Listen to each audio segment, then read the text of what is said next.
at the end of the day, when you build real companies, like big ones, it's the team, it is not you.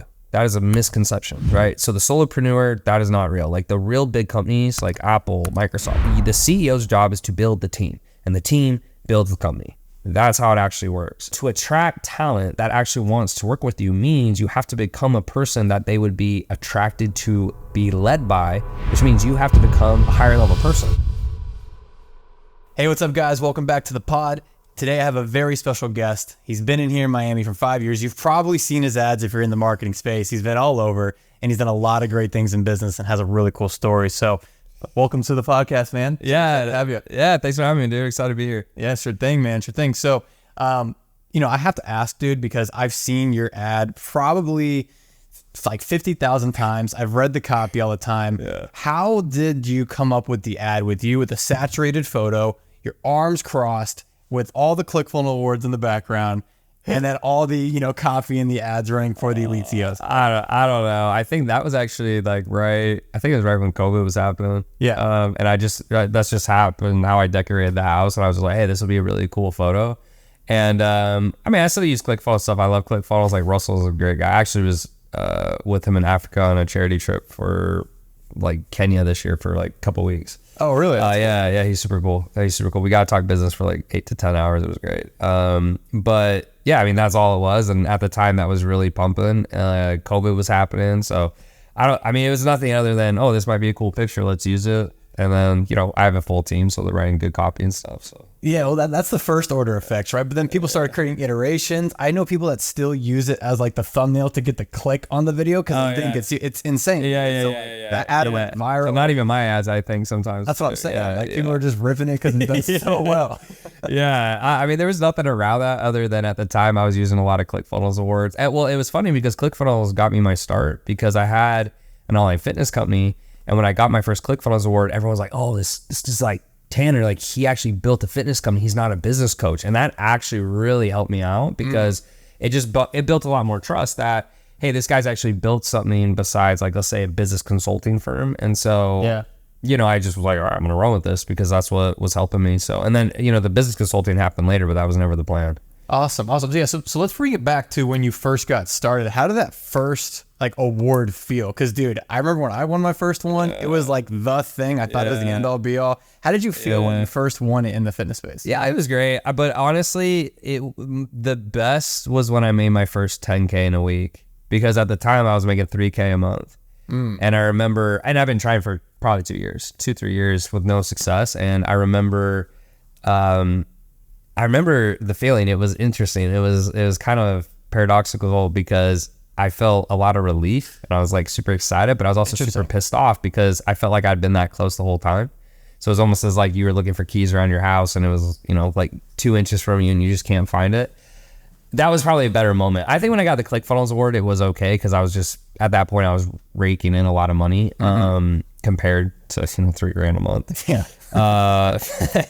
But that actually was a better moment. And then, I'd say the first 10K and the first 100K was you can't beat that because when you're making, $30,000 a year, that's life-changing money. 10K a month for most people is life-changing money. Yeah, I think Hormozy says it where it's that degree of change or that altitude change from the 3 to 10 and the 10 to 100 is so much bigger than, the 100 to a million or whatever. You still got to build that same differential, that same 10X or 100X experience. So that's interesting that you say that though, because I think so many entrepreneurs, they go for that ClickFunnels award. They think that's the epitome, but it's not as sweet as when they first got started. And that's I should be able to get the 100 mil pretty soon. It's I don't know. I don't care as much because it just doesn't really matter, right? It's not gonna I realize, hey, I don't need this to market, and it's fine and stuff. And I love ClickFunnels. I have nothing bad to say about it. I think ClickFunnels really helped me because it gave me a community where it gave me a little bit of an elevated status and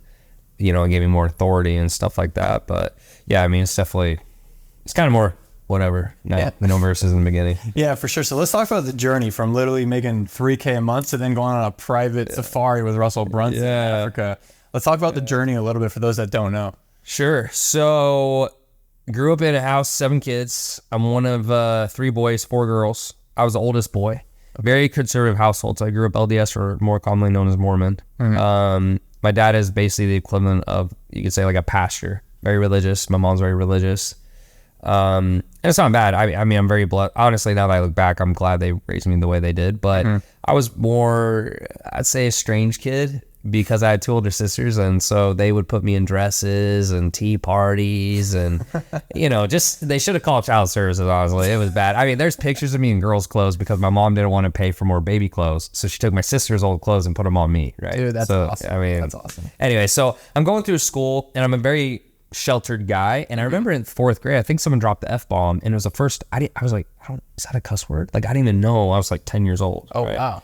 So around 6th grade, I'm 12 now, I started realizing people were laughing at me, and that I just remember it was such a low feeling because I'm like, deep down, people who get close to me, people will judge you based on what they say on social media, but a lot of people, usually after they meet me, they'll say, oh man, you're way, like, I don't know if this is good or bad, but they'll say you're way softer, you're way nicer than you kind of come off on social. But the way I am in business is like, it's kill or be killed. So I'm very aggressive and I'm very like, hey, you got to do what it takes. Yeah. But that's not really who I want to be. Like, it's just, there's kind of mean people out there and you kind of have to protect yourself. So anyways, what happened with the bullying is I started going to the gym before school so I could beat the kids up. That was I didn't tell my parents. Really? I'm like, I'm going to beat I was like, I'm going to beat their ass because I was a really nice kid. Like, just the nicest kid in the world. And I just remember when kids were making fun of me, it just hurt my heart like so bad as a little boy. Cause I'm going, why are you guys being mean to me? I didn't even do anything to you. Like, I didn't understand bullying.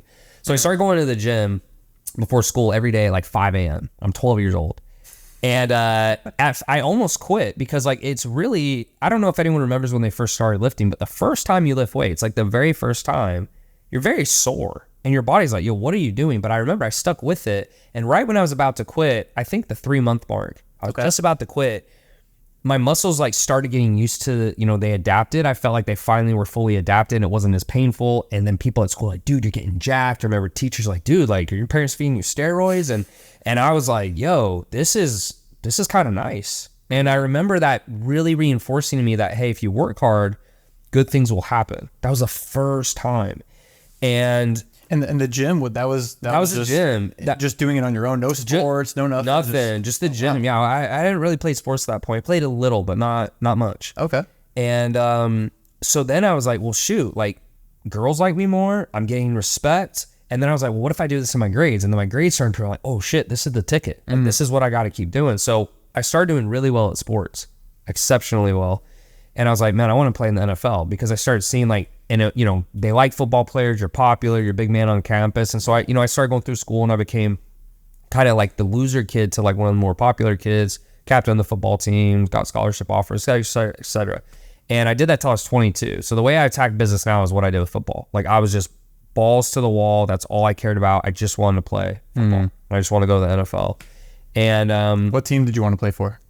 Dude, honestly, I didn't really care. I mean, I think I liked A&M at the time because that's when Johnny Manziel was there. And, I was also in Houston. Yeah, and he was doing the money stuff. And and I was like, yeah, that guy's badass.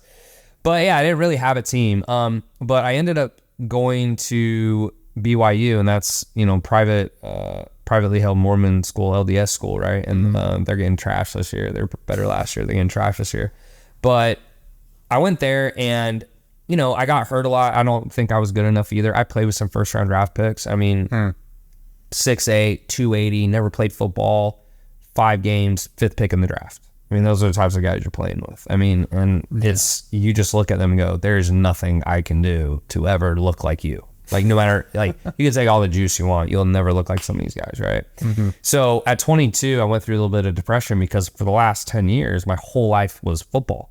I mean, that was my identity, right? And a lot of players go through this. And the sad part too is that what you see on ESPN is such bullshit. It is a total, it's vicious. It's you're like cattle.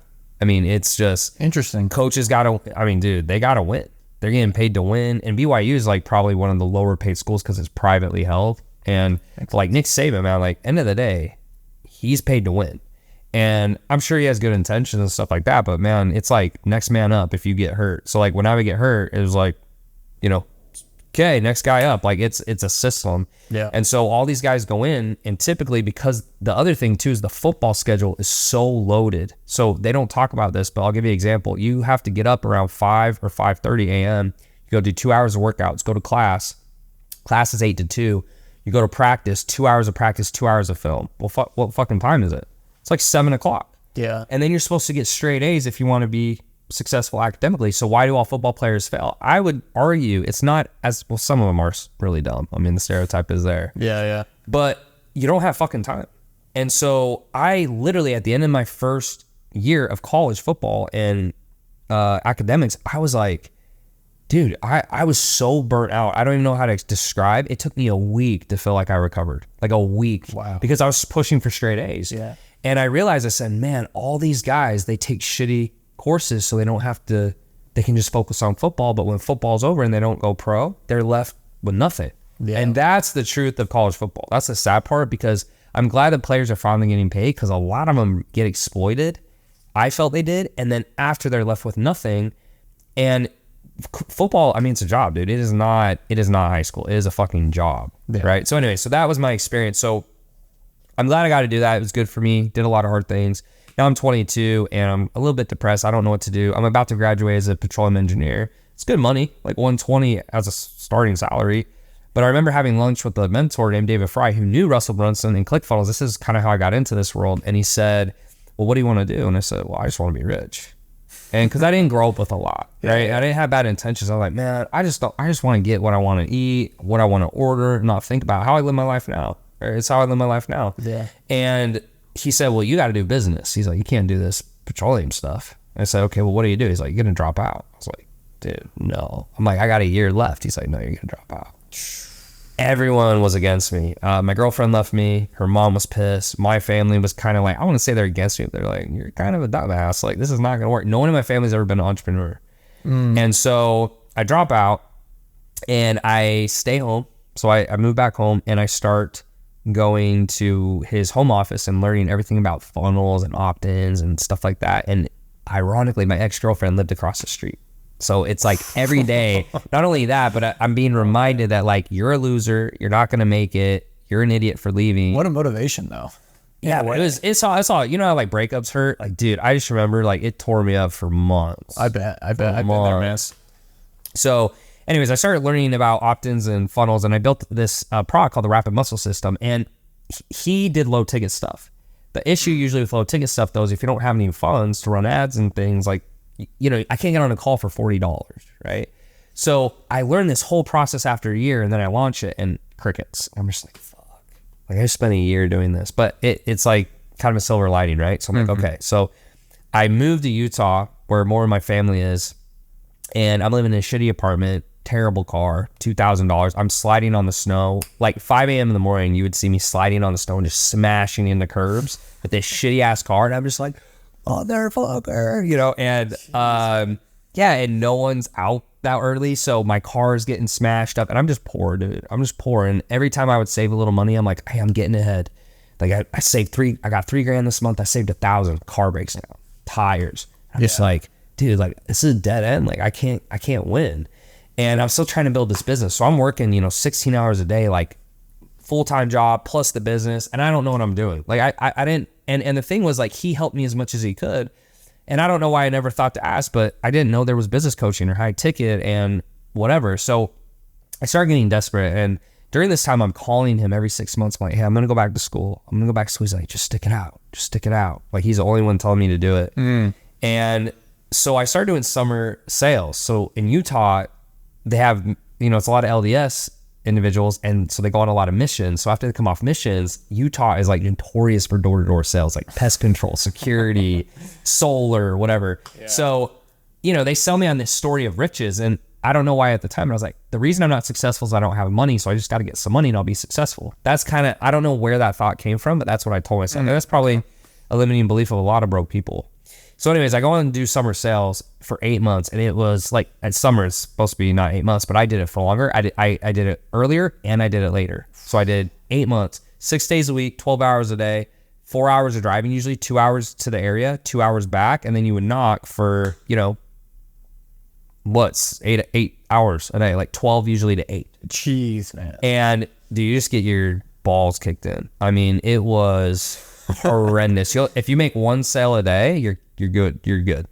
For a rookie, the top guys would make 3 sales a day, right? I remember when I did solar, I was doing the appointment setting stuff. I did that for 3 weeks in the blazing heat in LA. Yeah, bro. Dude, it's a grind. Bro, it's a grind, right? And then so I would say for people who do it, it takes you 2 months to adjust because you are just like, your heart's beating fast. You're knocking on the door. The person walks up. What the fuck do you want? Like, it's just brutal. And I'm in Alabama. So, I mean, I'm like chafing on my legs. Like, I remember at the end of the week, I'd be so tired. I would just go get a dozen donuts from like Krispy Kreme. And I'd just sit in bed and like, sometimes I freaking cry, bro. Like, it was just so, because I'm trying so hard to be somebody important and I'm just losing, right? So anyways, I'm like getting super desperate. Like summer sales is about to end, or like for me, like I ended more in September. I'm just like, man, like I gotta go back. I'm 25 now, right? So now for me, I really only had 3 years, you know, because I had played football till 22. So if I think if I had played football, I probably would have been in business at 18 or earlier because I'm just a driven dude. Like I just want to win at something, right? And I'm like, okay, well, I can't be an athlete anymore. I'm probably not going to be a rapper. I mean, I could try, but I'm probably not going to do that. So it's like, I got to be a business guy, right? I got to be a business. So I see an ad on Facebook and it's like how to build your online fitness business. And I really wasn't on social media. I don't even think I ever noticed ads before. I was like, oh shit. Like, I was like, that's for me. I don't even think I knew how ads worked. I was just like, oh my gosh, like this is my moment, right? Yeah. And so I click on it. I get on the call, super high pressure. Super high pressure. You don't pay today, can't come back, all this shit. I'm just like, dude, I only got like $2,000 in my bank account. Like, this is all I didn't have a credit card. So I paid $2,000, drain my bank account, go get a credit card. I get approved for like $5,000, pay the $3,000, and I get in the program. And I get in the program, and it wasn't that it was bad. And you know, it's interesting when you're the student and then you're the mentor because you're so, when you have both sides of the coin, you're so much more empathetic to people, right? Yeah. I was like, oh, this fucking course is terrible and all, but it's like when you're on both sides, you're like, that's why. Like they had a big company, they have tons of students. Anyways, but I go in, it's a lot of mindset stuff, and I'm not against mindset, but I'm like, dude, just tell me what to do. Like I don't want to listen to all this shit. Just like, what do I do? And the coach is like, all right, here's what you do. He's like, you're gonna raise your price from $47 to $1,500. You're gonna get people on the phone. You're gonna close them. And I'm like, dude. There's no trainer who sells $1,500 packages. It's bullshit. I was like, I know what they sell at 24 Hour Fitness and Golds. Like it's $50 to $100 a session. He's like, that's what you do. I'm like, all right, like, this is bullshit, but I'm gonna try it. So I started messaging people, get them on calls. I make 10K in a week. And I was like, oh fuck. Like I don't even now it gives me chills just thinking about it because it was like I even feel it right now. Like it was just such, like I can't even explain to you the relief I felt, but also just the massive like bitter anger and disappointment of fuck. Like I was there, I was this close the whole time, right? Yeah. So I make that and I call my parents. I'm like, yo, I figured it out. I'm gonna come home. Let me pay you like a little bit of rent, $1,000. Let me freaking push this thing to the moon, right? My dad, I remember I really respect my dad because my dad, for all the grief I've given him throughout my life, we've had some disagreements and stuff, but my dad just worked so hard because he was a teacher. So, I mean, people are like, well, how'd you survive? I was like, wasn't on the teacher salary. Like he would do anything. He'd do power wash, mowing, all this stuff. Wow. And I remember he's like, as long as you aren't doing drugs and you're trying to like be something, like you're good. So I went back and for the next year, I just pound away at this business. I did $1 million that year. That's when I got my ClickFunnels award. Wow. So and one course, one coach tweaking you, a week gave you the freaking runway. Yeah, because but here's the silver lining. People are like, oh wow, you blew up overnight. I was like, dude, all that door-to-door sales, all the server jobs, all the stuff I learned from my mentor that didn't make me money in the beginning, as soon as I started making money, I was like, oh fuck. I was like, it all came into place. So, you know, I don't know if it's God or it was chance or it was luck, but I'm telling you, man, it's when you don't quit and you just push, like you can't lose. And I just remember like, oh, like it all makes sense. Like, and those are some of the most like impressionable moments of your life where you just are like it all comes together and it's like this like silver lining, right? So anyways, that happens. And now like I'm off to the races. And so I start getting all these trainers asking me for help. I'm like, yo, I'm not doing that. I hate business coaches. Because while I was trying to grind, I'd paid 5 coaches to help me build ads. And like, it probably was 50-50. It's never, you know, now that I've spent $3 million on coaching and courses, I'm just so much more understanding. Like people will, you know, I'm like, dude, like there's nothing you've spent that's going to compare to what I've spent, like ever. Right. So I understand both sides, but what happened was I just hated business coach. I'm like, I don't want to do that, man. Like it's what everyone does. But I just had this huge list. So I finally had a list of probably $250,000 and I'm 25. And I'm like, you know, $250,000 at that time was probably a lot of people. Yeah, it's probably for me now. It's probably what, 3 million or something. I was like, fuck. Yeah. So I start helping those people, and that was the craziest year of my life. I think it was 2018. Did 10 million, so 10x the business. I was like, yo, I'm gonna be a billionaire. The next year, billionaire. And then that's how Elite CEOs came about because more people started to ask, and we did 15, and then you know we've gotten to like 25ish at one point. And then that's kind of where it's been. And then I was talking to you earlier off camera. Most info marketing companies or like info space, I think it's like 30 mil, right? Like straight info, like no, you know, sales placements or reps or setters or like all this other shit, like just like straight consulting. It's 30 mil. Like that's like, I bet you there's a few guys who make a little above, a little below the top guys, but it's like trying to push that to 100 million or something. Good luck unless you're Tony Robbins, right? And Tony Robbins just, he doesn't have to pay for ads, so he gets all this free traffic, right? Yeah, and he's multi-versatile, so he's getting audiences. And his like, I've heard from a few people who've worked with him that like his, you know, his cost per lead and stuff is so much lower because he's so well known, right? And so that's kind of the benefit, but it's also 10 or 20, 30 years or whatever. Exactly. So I try to picture when I'm like 60. Yeah, I hope I'm like Tony Robbins, right? Like to some degree, not like Tony Robbins. You understand what I'm saying? Yeah, like, similar, and. Yeah, so that's the long story long. I don't think that was short, but yeah, dude, I love telling it because everything I've ever told other people to do, it comes from like what I've done, and so I think that's why I'm so convicted in what I say. And sometimes why some people see me as brash because I go, it like no one's coming to save you, like no one's coming to do the work. You know, people will try to do all these things to avoid the work, and it's like there's nothing that could have made me as good at sales and helped me do $70 million in basically 4 years, right? Yeah. If I hadn't done door-to-door sales. Like, no fucking way. There's no fucking way. So people are like, well, I don't want to do door-to-door sales for 9 months. It's like, then don't make money. You know, like, I'm not saying you have to do that to be successful, but it's like some things in life you just have to push through. There's no going around it, over it, under it, above it.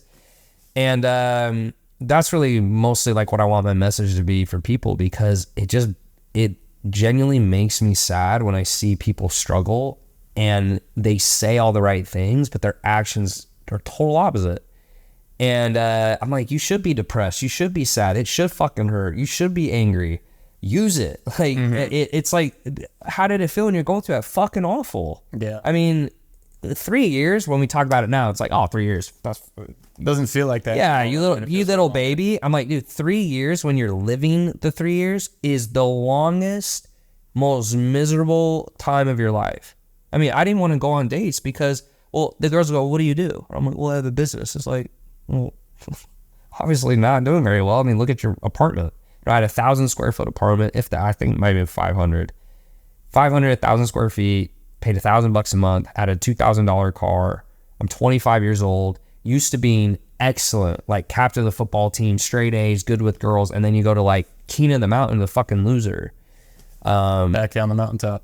Yeah, bro, and that's why athletes have a hard time. That's why a lot of people have a hard time, because it's as easy as it is to say what you do is not who you are. It's hard. Like, at the end of the day, if my business isn't doing as well, it's hard for me to detach from that.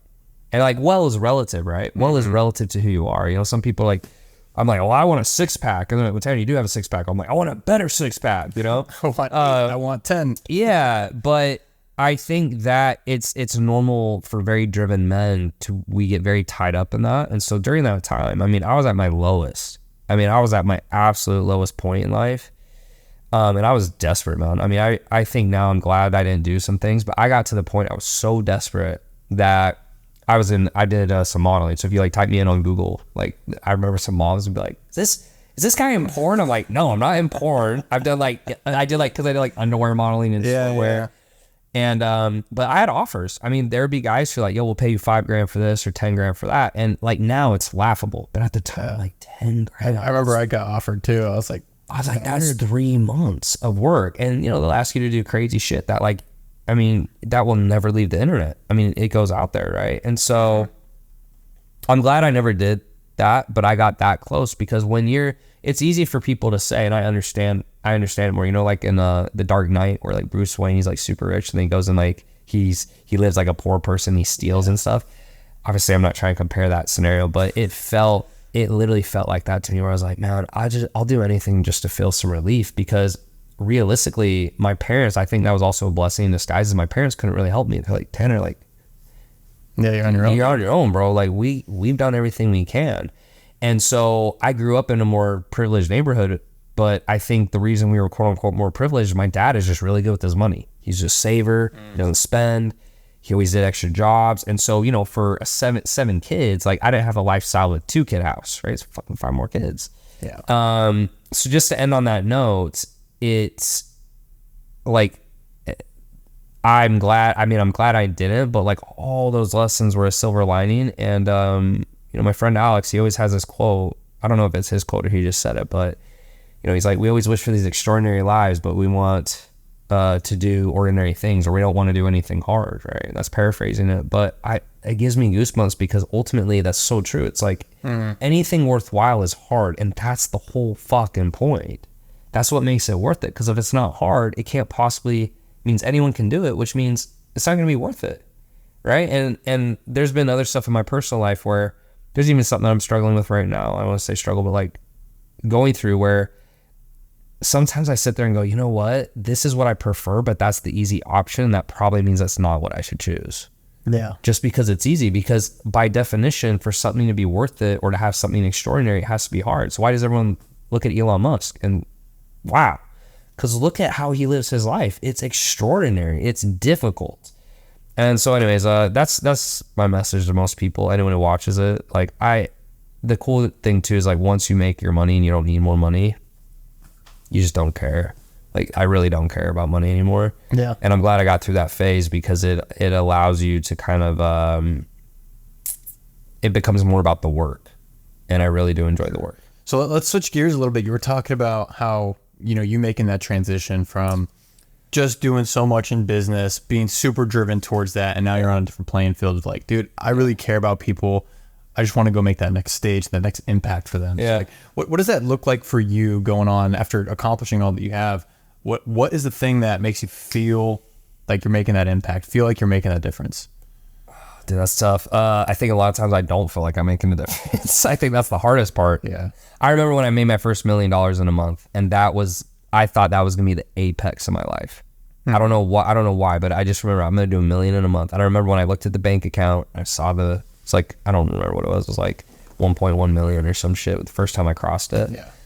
I had this massive party, and I was like, fuck yeah, like I did it. It was worth it. And then I remember the very next day, no one really cared, by the way. And so that's the thing people forget is when you make goals for other people, they do not care. They don't care. I remember I'd tell someone, they're like, dude, congrats. And then they turn around and go, do you know how much work I did? Like, do you know what I just said? Yeah. Like, are you listening? Yeah. Expecting them to feel the same way I did. And then the next day I remember I didn't feel much different. And I was like, wow, like that really hit me. I was like very depressed about it. And then I started thinking very deep. I was like, well, man, if I feel like this, and this is this massive accomplishment, like how many people in their life will make $1 million in a month? Very few. Right. I don't know the percentages, but I can imagine it's very few. And I remember thinking, well, fuck, like there's probably people who don't know who Oprah Winfrey is and Elon Musk and Barack Obama. I mean, somewhere, right? There's going to be someone, I bet, somewhere on earth who doesn't know who they are. And I go, well, then I have no chance. Like I have no chance. And that kind of took me away for a while. So I think what's been nice is I told you off camera that I went and traveled the world for 6 months, and yeah, I never felt more unhappy in my whole life, and I didn't even know it. Because what I've learned, and this is the hardest part about human nature, is we are all inherently selfish, but selfishness can't make you happy. And so I went from serving others all the time to only serving myself. All I did was get up every day and think about, what can I do today? What can I do to have fun? What about me for 6 months? Thinking that I was going to find some deeper purpose to life, right? And I came back after 6 months, and I was all pissed off I had to come back because stuff was happening in the business that shouldn't have been. Yeah. And I started working, and I was like, man, I feel better. And I still have hard days and stuff like that, but we're meant to work. We're meant to serve. And so it was nice to come back and start helping. Like, I got back in the business a little bit more than I've been in like years, like getting on calls with sales reps and other stuff, because it was just a mess, right? And I got on a couple calls with clients, and like I started doing those one-to-ones you talked about. And I was like, I forgot, I was like, how much good we were doing. That part is nice, but ultimately it's about the work. And the way that you can really, in my opinion, try to feel your happiest is you just get lost in good causes and you just try to serve other people. And it's hard because inherently on social media, it's like, think about yourself, get the girl, get the car, get the house, all this shit. And I think that's why things can't make you happy, because you've heard it from everyone. Things can't make you happy. Like they can't. They literally can't. Maybe for 6 months, but then it gets old and then I got a new thing. Yeah. And I think it's because it's purely selfish. When you buy a Lamborghini, it is for you. When you buy a house, it is for you. Right? Now, you could get those for other people and feel good, but I think everything good that comes in your life ultimately has to come from selflessness, not selfishness. And that's, to me, as I'm building companies, they're like, well, yeah, that's kind of selfish. Like, yeah, but it's not, because you're helping make all these jobs and create better things in other people's lives. I think the hardest thing that I've dealt with in business is, I remember when I got like my first chargeback, or I got my first lawsuit. And you stay in business long enough, you get big enough, you're gonna get it. Dude, you get chargebacks, you get lawsuits, you get weird complaints. Yeah, like yeah, and you're not even a customer. And I think right. I mean, like, I had a lady yesterday who like got in my message request and was just like all kinds of crap she was saying, and it was like a $7 charge. I'm like, are you fucking kidding me? It's $7. Like, I don't care. Like, here you go, right? Like, it just going crazy about it was just nuts. So I think that's been the hardest part, because I want to help people and I feel like I do. And then sometimes what happens is, even when you help people, they can kind of spit in your face, or they can kind of like slap you per se. Yeah.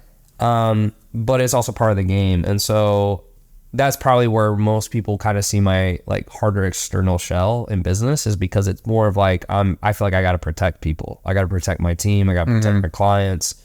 I got to protect my family, right? And I don't expect someone else to do it. So that's sometimes where I'm all right, here's how it's going to be. This is how it works.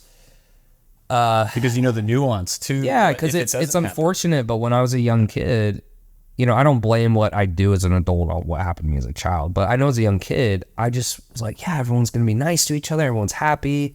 Everyone's, everyone treats each other fairly, and people don't do that. And so you kind of have to have a little bit of an edge to you, I think, if you're in business long enough, because those things happen. People will bully you. I mean, literally, sometimes people, I feel like they're trying to bully me as an adult. And I'm like, dude, look, like, I'm a grown man. I've built a more than $70 million company. I've had 100+ employees. Like, I've had 50,000 clients. You're not going to bully me with like, or threaten me with like a lawsuit and stuff. And that's the other thing that sucks is, like, on a tangent, is that, I've been to court and I spent $100,000 going through a bunch of bullshit. And I was totally in the right, 100%. And it was a complete waste of time. Like, court is such a waste of time. And so something else that, in the beginning, people would threaten court, and I like freak out and lose sleep over it for a week. And then I started realizing court is for rich people. And the other thing is that court is not about what you agree to. It's about what the judge thinks. So you and me can make an agreement right now, contract, thumbprint, blood, whatever. And the judge can say it's too severe. You go, Tanner, you know what? I understand, but he didn't know what he was doing. It's too much. They'll say that. And you're going, well, then what the fuck is the point of the agreement? Yeah. And there's stuff like that. So anyways, I didn't mean to go on like a negative tangent, but. No, but it's true. The whole thing with the legal thing is to draw it out, is to, on the lawyers charge you for everything. So, I mean, I spent over $100,000 and we hadn't even gone to trial yet. And I'm the plaintiff. And so what's funny is the plaintiffs spend more than the defendants, because defendants, all they have to do is respond. It's the plaintiff. So it was a good lesson. Like, it was like, I just look at it as like, I spent $100,000 to learn about the legal system, but it's a complete fucking farce. It's a joke. Yeah. And the only people who win in court is lawyers. And the only people who pay to go to court are people who usually haven't gone to court. It's a total waste of time. Total waste of time. And I started realizing why some people settle, because they're like, it's not even worth it. Like, like the Johnny Depp thing I get, because I was his character. Yeah. But most guys, like, if you, I mean, it's crazy to say this, but if you had someone accuse you of something heinous, you might be better off just taking the settlement, because all the legal bullshit you have to go through by not taking it.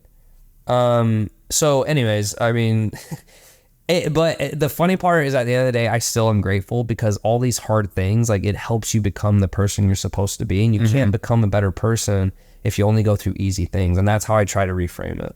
Yeah. I mean, it's a good outlook. And especially if you come from something sheltered, like I grew up in a small town, or not small town, but it was a suburb of LA. It was really sheltered. It had its own little, you know, bubble, if you will. Yeah. And until that's popped by stuff that you assume in business or even with relationships, like you're just naive. And I've been there, man. I think it's a really good lesson for people that are on the come up too. Like, not everyone's going to be nice.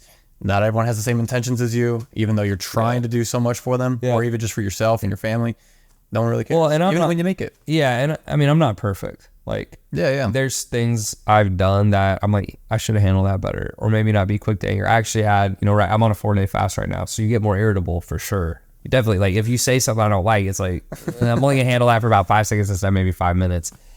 And there's stuff I've done where I could handle that better. I didn't need to say that, but I think, that's kind of the hard part in life, is like constantly showing empathy to people, even people who like don't necessarily deserve it. You know, some of the people I look up to, they'll have someone who cuts them off or like hits their car and flicks them off and is cussing them out, and they're just like, I'm so sorry, like, I didn't see you. I'm like, man, how do you do that? Like, to be able to handle, like, control that anger and channel that, that's like kind of the person I'm trying to become. So there's definitely times I fall short where it's like someone might say something negative and I'm like, say something nice. They say something negative again. I say something nice. And I'm like, hey, motherfucker, you know, it's like, fuck you, you know? Tried. Yeah. Like, it's like, it gets frustrating, right? And you're like, dude, like, I'm literally trying to help you and you're being a jackass. Yeah. But I think the people I respect the most, they just have massive, I mean, there's a few things, but really successful people, either from what I've heard or what I've seen, it's usually they just have massive insecurities. So like the stuff that happened to me as a kid, like that's 100% why I'm so driven. 100%. Because people just looked at me like I was scum. And then as soon as I was like good at football and stuff, oh, Tanner, you're the fucking man. I was like, man, that was fucked up. Yeah. So massive insecurity of not being good enough. Also the desire to prove that I want to be someone. And then just massive impulse control. That's why I also like this 5-day fast. You asked about it. If you can do cold plunges and saunas and 5-day fast and go to the gym every day and wake up at 5, it's like, that's all impulse control. Like, it's impulse, right? Or like you see cookies, but you don't have it. Like, that's impulse control. Or in relationships, you see the cute girl who like, you know, you can get, but you're with your wife or your girlfriend. It's like, that's impulse control. And a lot of the people I admire, ultimately, that's what I admire, because it's fucking hard.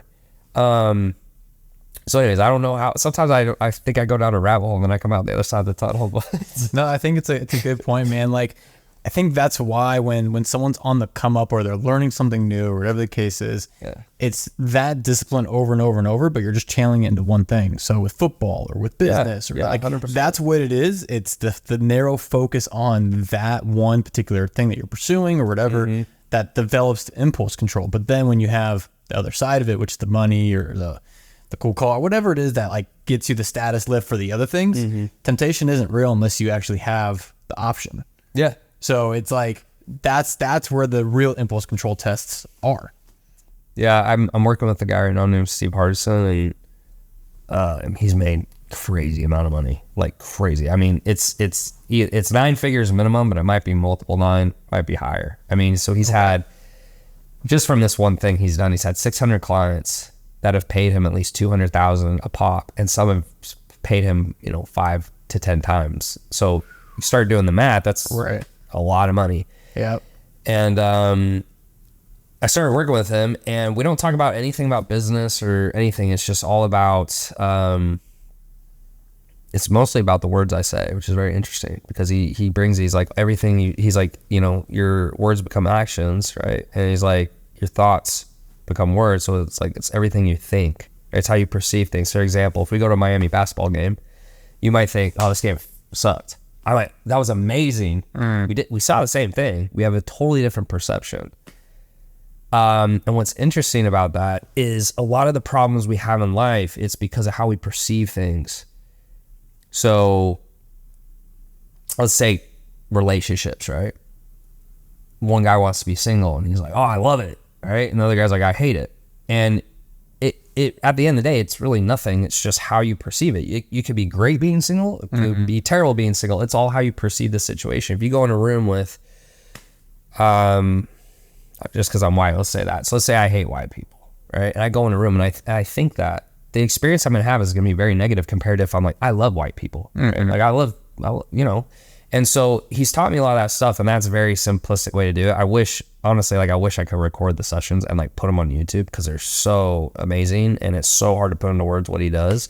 Yeah. But to your point, that's the biggest thing he's helped me with because he's told me stories where people have sideswiped him or like hit him or threatened him, or he had a convicted felon who escaped prison like come to their house, like crazy stuff. And like the way he reacts is so interesting. You know, I was like, how do you do that? And he's like, I consciously say the things I want to do until they become unconscious, and I've decided before the moment happens how I'm going to act. I was like, damn, that was kind of deep. Because I know I do this, a lot of times we're just reacting. So if someone hits you with the bat, your normal reaction is like fight or flight, what the fuck, start fighting him. But if you've already thought through those scenarios before and you've like, here's how I'm going to act when it happens, it's a lot easier because you're prepared for it, right? You've already decided who you're going to be in that situation. Anyways, very interesting stuff. But as I've gotten to higher levels too, I never really respected the mindset community because a lot of times I feel like a lot of, I don't know how to say this, and like I'm trying to say this politically correct. I felt like a lot of people I didn't want to be like were always into mindset. And so, meaning they didn't make a lot of money, they didn't have the relationship I want, and they're giving me advice and they go, oh, you're feeling this way because I'm like, dude, like you don't live the life I want to live. Yeah. And then I met Steve, and there's other people I have, and they don't talk about it a lot, but that's where they basically improve their life, is it's like through their mind. It's not really like tactics anymore, because like once you made millions of dollars, you're not going to show me a new funnel. I'm like, whoa, like it's a funnel for beginners maybe. It's interesting that like at the highest levels, I've gotten more into it this year because I think one, I respect him because of how much money he makes. So that's something I need to work on, but I respect people who make a lot of money because I know how hard it is. Yeah. And then two, just like seeing how he makes all his decisions, it was like all mindset stuff. It was like no strategies, no tactics. It was all just mindset. And he's like, if you can fix this, these other things in your life will move. Because you're the highest point of leverage. Everything flows from you. Yeah. And so I love it now, but I just think a lot of times it gets a bad rap, at least for me, because I just see these people like they're not where I want to be in life, and they're giving like all this mindset advice, and I'm like, it obviously isn't working for you though. You know what I mean? Like it's not working. So it took me a while to kind of, as you get higher and higher, you'll meet higher level circles of people. And then I've seen now, at least it seems to me, that a lot more of them focus on mindset. Even the ones who say they don't, like my friend Alex. So, I mean, most people can guess who that is. But like, I think he's a lot more about mindset than I used to think in the past, because a lot of the ways he thinks is like, that's what creates his actions and his outcomes. So he's doing it even if like he doesn't, he's not out there like, you need to meditate, you need to do that. Like there's things he's doing mentally that do help him go that direction. But yeah, anyways. I think to that point, I mean, I've had a couple mentors in my life, specifically all around that. And it's just because of the leverage that's underneath them that they think of how they could deploy themselves in those scenarios. And some of them have made, multiple 9 figures. They're in private equity and stuff like that. And it's like, you already know the machine, the mechanics of the job. Like you already know that that's going to be there. One, because you know how to hire the talent. You know how to, a lot of that stuff interoperates. Right. But none of that matters unless you have a good guiding compass with how you're thinking through things or about things. So I think it's really interesting because a lot of people in the very beginning, or especially when we were in the beginning, it's like, dude, I don't need the mindset shit. Tell me what funnel I freaking need. I need this price. I need this. Like, tell me what I need. But then that starts to die out because then you have to have a mental bank of just different philosophies or beliefs of how to think through things to make the thing work. Yeah, it's also attracting the team. So, essentially, to attract, at the end of the day, when you build real companies, like big ones, it's the team, it is not you. That is a misconception, right? So the solopreneur, that is not real. Like the real big companies like Apple, Microsoft, whatever, it's like the CEO's job is to build the team, and the team builds the company. That's how it actually works. And so to attract talent that actually wants to work with you means you have to become a person that they would be attracted to be led by, which means you have to become a higher level person. So it's like, it's actually all personal development, because ultimately at the end of the day, like I just had a guy who came and worked for us. He's working for us now, who's built 3 multi-million-dollar companies, multi-7 figures, and he's our new CSD. I don't know how I fucking pulled that off, but he must like me to some degree. And like, it's massively upgraded our business instantly. I mean, like you could see the difference instantly. But for me to attract those types of people, you have to become a new person. There's still things I do that I need to do better at. Yeah. Like sometimes I'm a little fast to react, a little quick to get upset. There's things like that. But I know that as I continue to develop as a better person, I will attract higher level people, which then will build the business. So I think ultimately at the end of the day, it is all personal development, and that a lot of that comes from mindset. Just not in maybe the woo-woo way that a lot of people show. I think it's, I'm a logical guy, so anytime it's a little more practical for me, it's a lot easier for me to follow than, shake these chakra crystals around stuff. I'm like, if that works for you, great, but I don't know if I'm going to see that tingling and stuff, and that's going to work for me. It's more practical stuff. And so like going back to Steve on the end note, is he made it simple where he said, look, he's like, what controls your actions? I was like, well, your thoughts. He's like, yeah. I'm like, what controls that? He's like, your words. So he's like, so you need to watch more of what you say, and then you will get different outcomes. And it's funny, you don't notice it, but you will. Like, watch unconsciously how you think about stuff. So when an Uber driver's late, what's that first thought you think where they make a wrong turn? Are you like, fucking idiot? None of us will say this out loud, but I'll be honest, I've said that. I'm like, how fucking hard is it to get here, dude? Yeah. And those thoughts, as you say them over and over and over, those stop you from becoming a better person, because like, how does that thought help you, or how does that help them, right? It's not the right way to act, but we all do it. And we've just been conditioned over time, like different experiences, what's happened to us, our parents. And so we get all this like conditioning that we basically have to rinse out of our system. And it's hard because every day you go back in the real world and then other things happen. And that's more of a practical approach that I've heard. And then I said, well, okay, but how do I get that in my system? Because I've been doing this for 31 years. Yeah, if you're stuck in your ways, if it's passed down, if you're calling it that. And the most practical way he said to me is, he says, you say it consciously until it becomes unconscious. So he's like, decide who you want to be, and you say that twice a day, you read it, you write it, whatever. And that, like, people will talk about affirmations. I don't view that as an affirmation. I view it as, like, because affirmations sometimes it's like they speak into existence. I'm like, I don't know, like, I think to me, it makes sense if I say something. If I say, I like apples, I like apples, I like apples. I mean, it's annoying, but maybe eventually I'll probably convince myself I like apples, right? And then because I like apples, I'll eat more apples. Like, it's kind of like that simplistic how I view what he teaches, even though it's hard to do.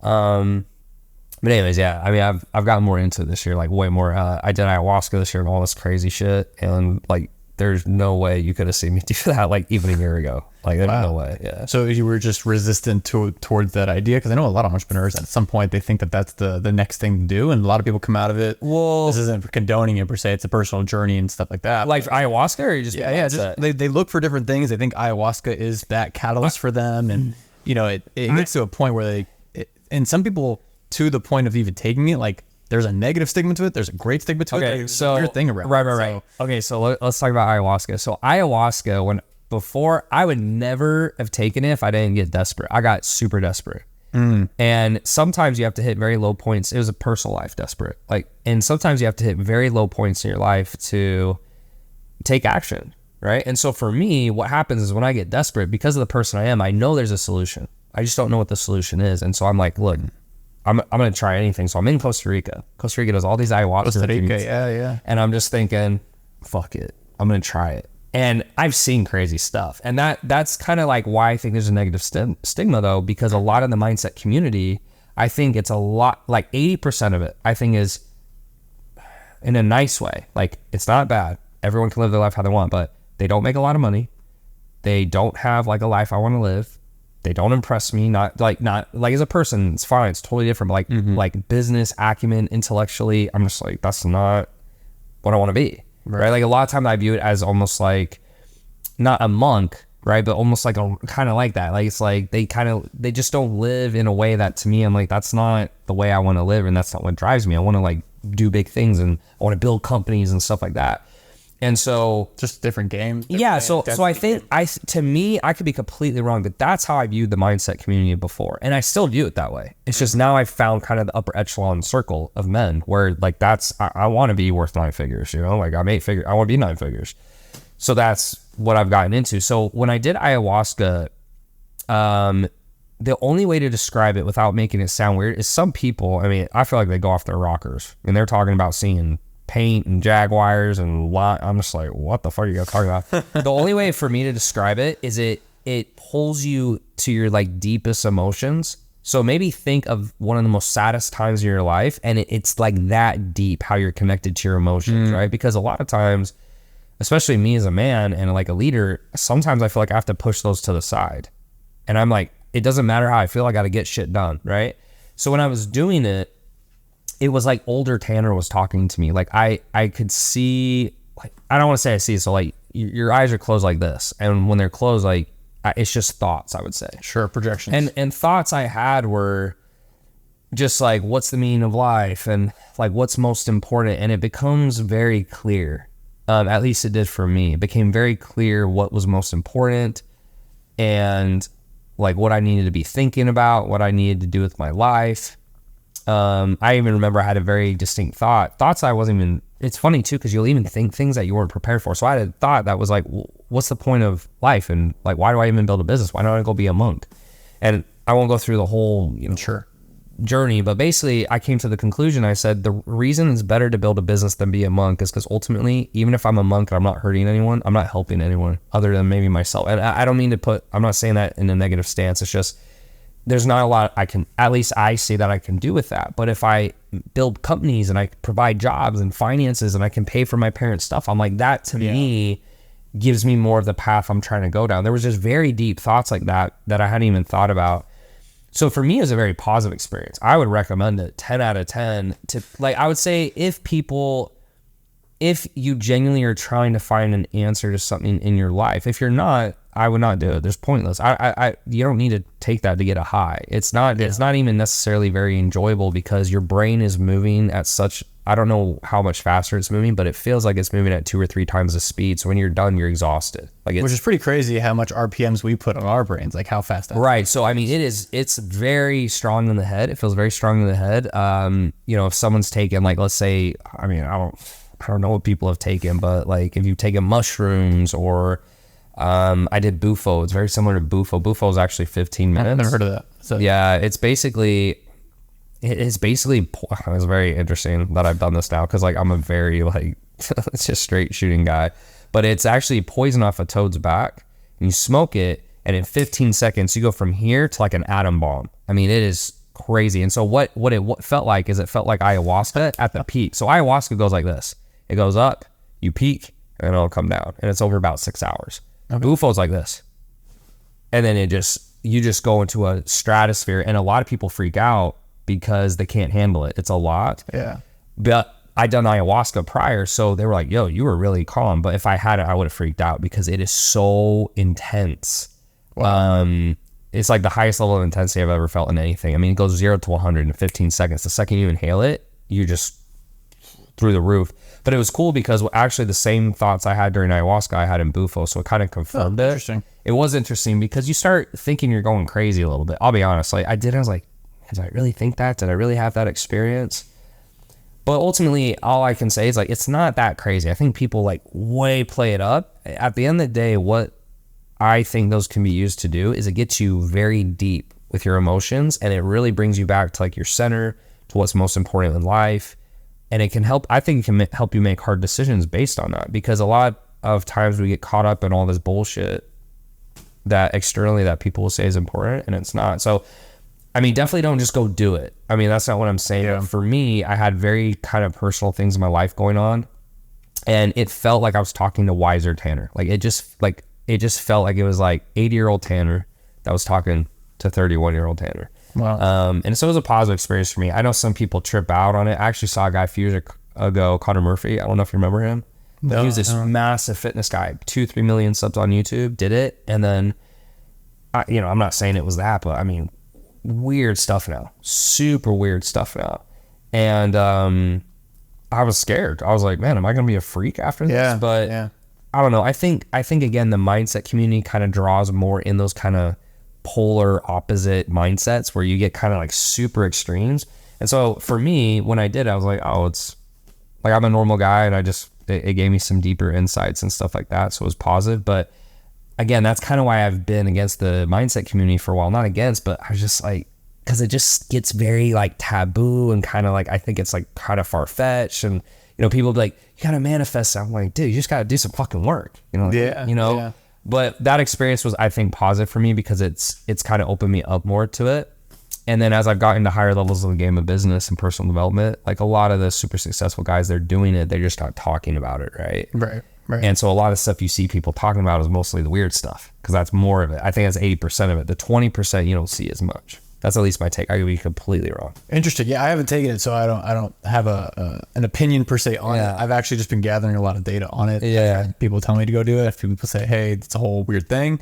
But as I've gotten like further along, like I didn't even throw up. Like some people, some people were like, "Whoa," and I'm like, dude, I feel fine. Like, like they were freaking out. I think I did throw up a little bit, but I took too much. Right. So you dose it, and then you can up the dose. Interesting. But yeah, go back to what you're saying. I was so sorry. Yeah, no worries.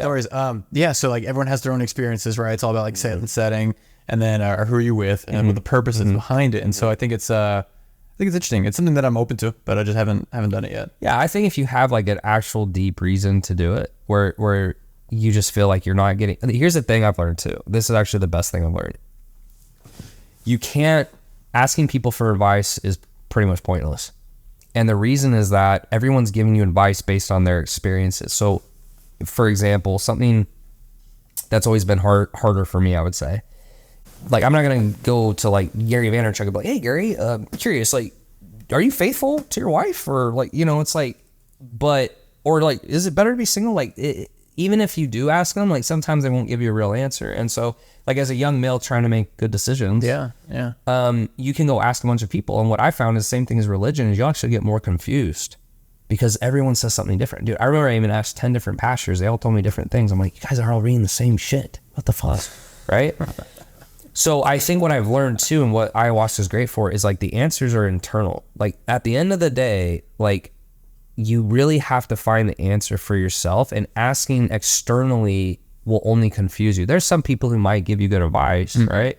You might come to that conclusion, but ultimately it has to be something internal. It has to be something you want to do. If you think about it, like if you're going to do something long term, it has to be something you want to do. You can't get coerced into being in a relationship. Like you can for a little bit, but then you're going to probably end it, or divorce rates are 50%. Like you have to choose. And so I think that's the other thing, is that you might get something out of it, is if like there's any deep things in life, like we always think to go ask for advice and talk to therapists and do these things. And I'm not saying that's bad, but for me, I think that's what was so powerful, is like I was talking to me, and thoughts that come from yourself are way more powerful. It's the same thing in sales. Sure. I don't tell you stuff in sales. I ask questions that get you to say what I want you to say, right? Because if it's your idea, it's way more powerful than if it's my idea. And so I think that's the other thing ayahuasca did, is it's your thoughts are coming from you, and when you get deep down to the core, you cannot get answers from other people. They have to come from yourself. And the best mindset coaches I've taught, they don't tell me what to do ever.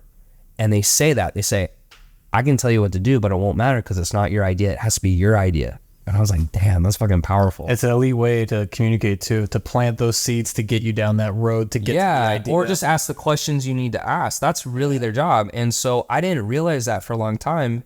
Like it actually happened the other day. I was sitting with Steve, and I'm in a very pivotal moment in my life right now, in my personal life. And Steve was like, I can tell you what to do, but you're not going to like what I have to hear or what I say. So he goes, here's what you should do. And he picks this path. And I literally started crying. And he's like, I told you weren't going to like what I had to say. And he's like, so your other option is you should do this. And then he goes, see, you don't want to do either, do you?